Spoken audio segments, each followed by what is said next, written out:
Assalamualaikum warahmatullahi wabarakatuh. Jadi di video ini kami akan menjelaskan mengenai observasi yang sempat kita lakukan pada tanggal 15 Maret yang lalu.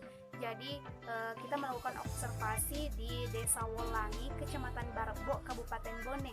Dan yang kita observasi itu mengenai kerajinan Bosara.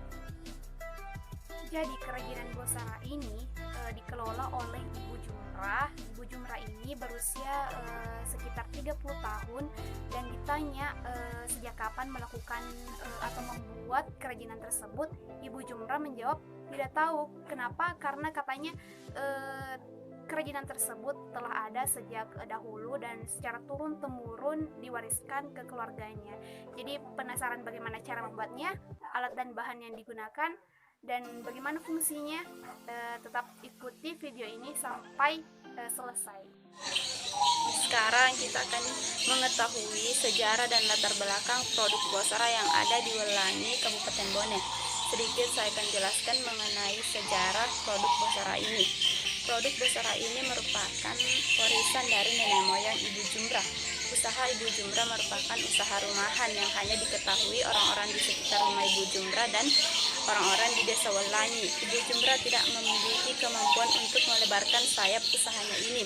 Berbagai macam cara dan usaha telah dilakukan Ibu Jumrah, namun usahanya ini nihil karena Ibu Jumrah tidak memiliki jaringan atau koneksi di kota Bone dan tidak mempunyai kemampuan untuk memasarkan produknya ini, sehingga usaha Ibu Jumrah ini mengalami masalah dalam pemasaran.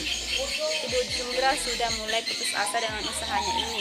Namun suatu saat Ibu Jumrah bertemu dengan petugas lapangan KB di Kecamatan Barebo. Di sini Ibu Jumrah mulai bercerita mengenai usahanya tersebut dan masalah yang dihadapi dalam pemasaran Bosaranya. Setelah bercerita mengenai usahanya ini, Ibu Jumrah menemukan jalan, yaitu untuk dibina oleh LPPKD Kabupaten Bone. Setelah beberapa tahun menjadi binaan LPPKD Kabupaten Bone, sekarang usaha Ibu Jumrah telah sukses. Ibu Jumrah telah mampu mengembangkan usahanya dan telah mampu memasarkan usahanya. Seiring dengan perkembangan usahanya, Ibu Jumrah mempekerjakan orang-orang di sekitar untuk membuat songkor reca. Selain untuk pengembangan usahanya, Ibu Jumrah juga membantu perekonomian warga di sekitar. Sekarang pegawai Ibu Jumrah sudah lebih dari 30 orang. Sekarang usaha Ibu Jumrah telah sukses. Pemasarannya bukan hanya di Desa Wolangi, melainkan juga di Bone Kota dan di luar Bone. Sekarang usaha Ibu Jumrah telah sukses dan telah diketahui oleh masyarakat luas. Adapun alat dan bahan yang digunakan dalam kerajinan tangan ini yaitu yang pertama, daun lontar, pita kado, pisau silet, dan juga botol minuman bekas. Adapun cara kerjanya yaitu yang pertama, siapkan pelepah rumbia yang sudah kering dan sudah dililit terlebih dahulu. Dan raut dengan pisau agar permukaannya menjadi lebih halus. 3. Bentuk bahan dasar sesuai dengan ukuran yang diinginkan. Ikat permukaan ujung dengan ujung sehingga membentuk lingkaran. Selanjutnya, menyiapkan pita kado yang akan digunakan untuk membentuk. Ikan kedua lingkaran tersebut menggunakan daun lontar. Langkah terakhir, anyaman Bosra siap untuk dianyam dan dipercantik.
Adapun deskripsi dari kelompok kami terdiri dari 2 poin.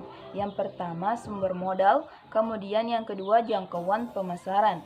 Nah, sumber modal di sini Ibu Jumra membuka usaha ini awal mulanya hanya bermodalkan 1 juta rupiah. Setelah itu, Ibu Jumra memberanikan diri untuk meminjam uang untuk modal pada PMPM Mandiri sebesar 3 juta rupiah. Nah, dari uang ini Ibu Jumra membesarkan usahanya hingga sampai sekarang ini. Kemudian poin kedua yaitu jangkauan pemasaran. Ibu Jumra menjual bosarannya mulai dari wilayah Bone dan juga luar Bone seperti Enrekang, Makassar, dan Selayar. Bukan hanya itu, Ibu Jumra juga menjual ke luar Provinsi Sulawesi Selatan seperti Kalimantan dan Surabaya.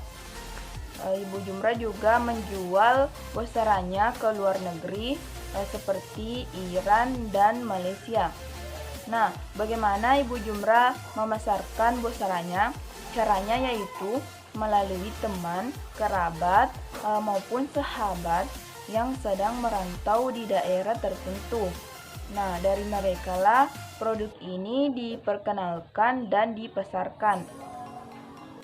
Adapun manfaat dari produk Bosara digunakan untuk penjamuan tamu atau lebih menghargai tamu. Cara menghidangkan tamu dengan menggunakan Bosara tersebut. Sedangkan pada tujuan produk kerajinan Bosara biasa digunakan di acara atau hajatan suku Bugis, seperti acara pernikahan, syukuran, maupun acara seremonial lainnya, yang menjadi tradisi bagi masyarakat Sulawesi Selatan. Nah, selanjutnya yaitu fungsi produk.